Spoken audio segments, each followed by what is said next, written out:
Assalamualaikum warahmatullahi wabarakatuh. Yang terhormat Ibu Dian Anggraini SIP MSI selaku dosen pengampu mata kuliah Teori Administrasi Publik. Perkenalkan, saya Karin Indria Khairunisa dengan NIM 07011182530022, mahasiswi Prodi Administrasi Publik FISIP Unsri kelas L1 Indralaya. Di sini saya akan menjelaskan pengertian administrasi publik hingga paradigma administrasi publik. Administrasi publik merupakan suatu proses penyelenggaraan aktivitas pemerintah yang dilaksanakan oleh aparatur negara dalam rangka mengimplementasikan kebijakan publik, mengelola sumber daya negara, serta memberikan pelayanan kepada masyarakat guna mencapai tujuan penyelenggaraan suatu negara. Lalu terdapat paradigma. Yang pertama adalah paradigma dikotomi politik dan administrasi dari tahun 1900 hingga 1926. Paradigma ini merupakan fase awal dalam pengembangan administrasi negara yang menekankan adanya pemisahan yang tegas antara ranah politik dan ranah administrasi. Dalam pandangan ini, kegiatan politik dipahami sebagai proses perumusan dan penetapan suatu kebijakan oleh pejabat politik, sehingga administrasi negara bertugas melaksanakan kebijakan tersebut secara profesional dan netral. Contohnya, pemerintah melalui lembaga legislatif menetapkan suatu kebijakan pembangunan infrastruktur jalan sebagai hasil keputusan politik. Setelah kebijakan tersebut ditetapkan, aparatur birokrasi memiliki tanggung jawab untuk melaksanakan pembangunan tersebut sesuai dengan ketentuan yang berlaku tanpa dipengaruhi oleh kepentingan politik tertentu. Lalu yang kedua, terdapat paradigma prinsip-prinsip administrasi dari tahun 1927 hingga 1937. Paradigma ini menekankan bahwa administrasi negara memiliki seperangkat prinsip umum yang dapat diterapkan dalam berbagai organisasi. Perhatian utama paradigma ini terletak pada upaya menciptakan organisasi yang efisien melalui penerapan prinsip-prinsip manajemen seperti pembagian tugas, hierarki kewenangan, koordinasi, serta mekanisme pengawasannya.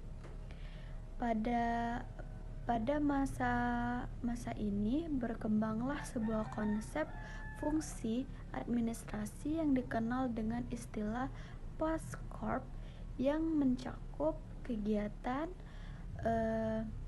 planning, organizing, staffing, directing, coordinating, reporting, dan budgeting.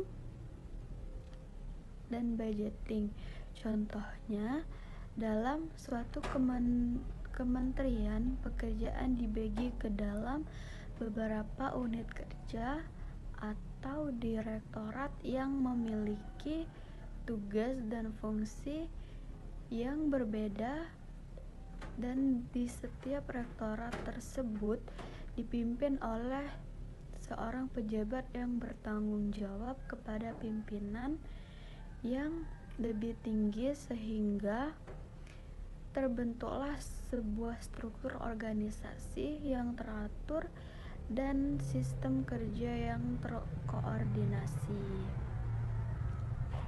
Selanjutnya, yang ketiga, terdapat paradigma administrasi negara sebagai ilmu politik dari tahun 1950 hingga tahun 1970. Paradigma ini muncul sebagai respon terhadap pendekatan paradigma sebelumnya yang dianggap terlalu menekankan aspek manajerial dan kurang memperhatikan dimensi politik.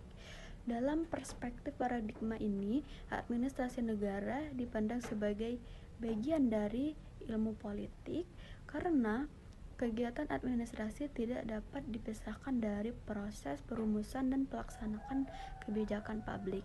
Contohnya, dalam proses penyusunan kebijakan pengelolaan sampah di suatu negara, di suatu daerah, aparatus birokrasi tidak hanya menjalankan kebijakan yang telah ditetapkan saja, namun juga melakukan kajian, pengumpulan data, serta memberikan rekomendasi kepada pemerintah daerah mengenai strategi pengelolaan sampah yang lebih efektif dan berkelanjutan.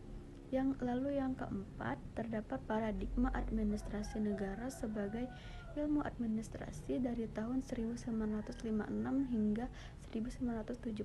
Paradigma ini menegaskan bahwa administrasi negara perlu dipahami yang memiliki karakteristik dan kajian tersendiri. Fokus utamanya adalah pada pengembangan teori organisasi, manajemen publik, serta perilaku organisasi dalam lingkungan pemerintahan.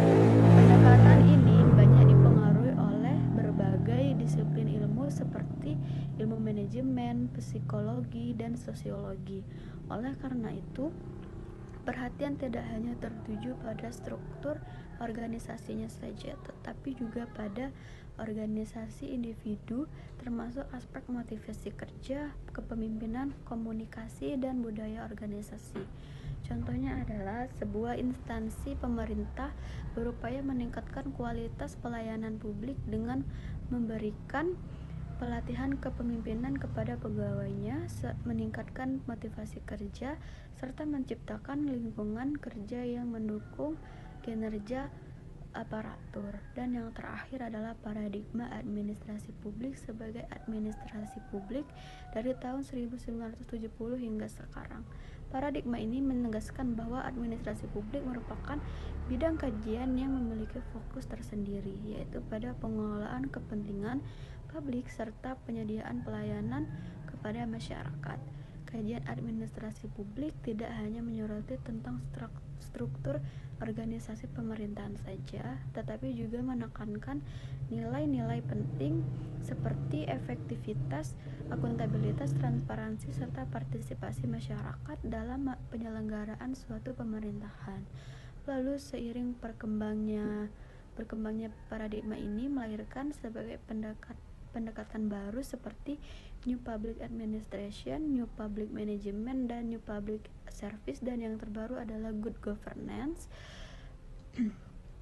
Dan contohnya adalah pemerintah daerah menyediakan layanan administrasi kependudukan secara digital atau daring sehingga masyarakat dapat mengurus dokumen seperti KK, KTP, akte dapat lebih cepat, mudah, dan transparan.